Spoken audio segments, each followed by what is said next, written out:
एक मित्र ने पूछा है, पश्चिम में पढ़े लिखे युवक भी जब भारत लौटते हैं, विवाह करते हैं, तो वही पुराना नाच शुरू हो जाता है दहेज का।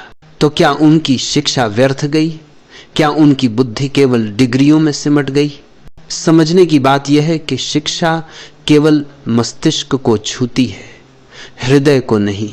जब तक विवाह प्रेम से नहीं, परंपरा से, सामाजिक अनुबंध से या माता पिता की पसंद से होगा, तब तक दहेज का भूत मरेगा नहीं। वह कभी न कभी किसी नए रूप में लौट आएगा। दहेज का अंत केवल एक ही मार्ग से संभव है, जब माता पिता बीच से हट जाएं, जब युवक और युवती अपने निर्णय स्वयं लें, जब प्रेम को जीने की स्वतंत्रता मिले। क्योंकि जहां प्रेम है वहां मुद्रा का कोई मूल्य नहीं, और जहां प्रेम नहीं वहां संबंध की एकमात्र भाषा पैसा बन जाती है। समाज प्रेम से डरता है, उसे डर है कि प्रेम अनुशासन तोड़ देगा, सीमाएं गिरा देगा।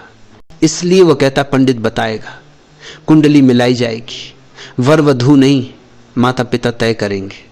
जब तक विवाह कुंडली और गणना पर टिके रहेंगे, तब तक दहेज अपरिहार्य रहेगा। क्योंकि जब दो आत्माओं के बीच प्रेम नहीं होता, तब उन्हें बांधने के लिए कोई और रस्सी चाहिए, और वह रस्सी पैसा है।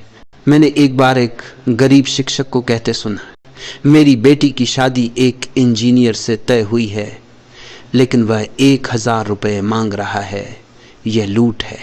मैंने पूछा, भाई तुम उस इंजीनियर के पीछे क्यों भाग रहे हो? किसी मजदूर से शादी क्यों नहीं कर देते? वह चुप हो गया। असल में वो भी उसी गणना में था कि इंजीनियर है, 1000 रुपये महीने कमाता है, वह भी पैसे को देख रहा था। दोष किसी एक व्यक्ति में नहीं है, दोष इस सोच में है। और यह सोच तब तक नहीं बदलेगी जब तक युवाओं को प्रेम करने और अपने निर्णय लेने की स्वतंत्रता नहीं मिलेगी। जहां प्रेम होता है, दहेज वहां मिट जाता है। पर समाज को प्रेम असह्य है।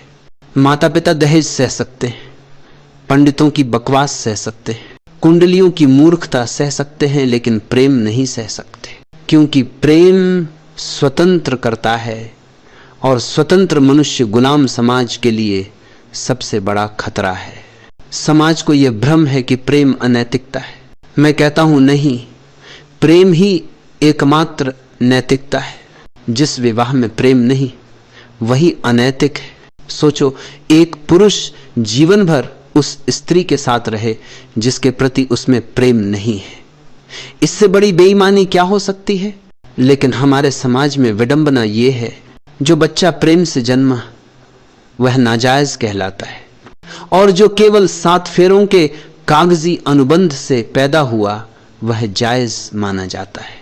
असल में जायज वही है जो प्रेम से जन्मा हो, क्योंकि प्रेम ही एकमात्र वैधता है, बाकी सब औपचारिकता है। जहां प्रेम रुकता है वहां पैसा प्रवेश करता है। तुम प्रेम को रोक नहीं सकते और साथ ही पैसे को निकाल फेंकने की आशा भी नहीं कर सकते। या तो प्रेम होगा और पैसा अप्रासंगिक हो जाएगा, या प्रेम अनुपस्थित होगा और पैसा सबसे महत्वपूर्ण बन जाएगा। इसलिए दोष उस युवक का नहीं है जो पश्चिम से पढ़कर लौटा। दोष इस गहरी सड़ी हुई व्यवस्था का है, जिसने विवाह को प्रेम से काटकर लेन देन बना दिया है। जब तक ये सोच नहीं बदलेगी, दहेज मिटेगा नहीं, केवल अपने रूप बदलता रहेगा। प्रेम लौटे तो दहेज स्वतः विलीन हो जाएगा। जहां प्रेम की ज्योति जलती है, वहां किसी लेन देन की आवश्यकता नहीं होती। वहां 2 आत्माएं मिलती हैं और बाकी सब अप्रासंगिक हो जाता है।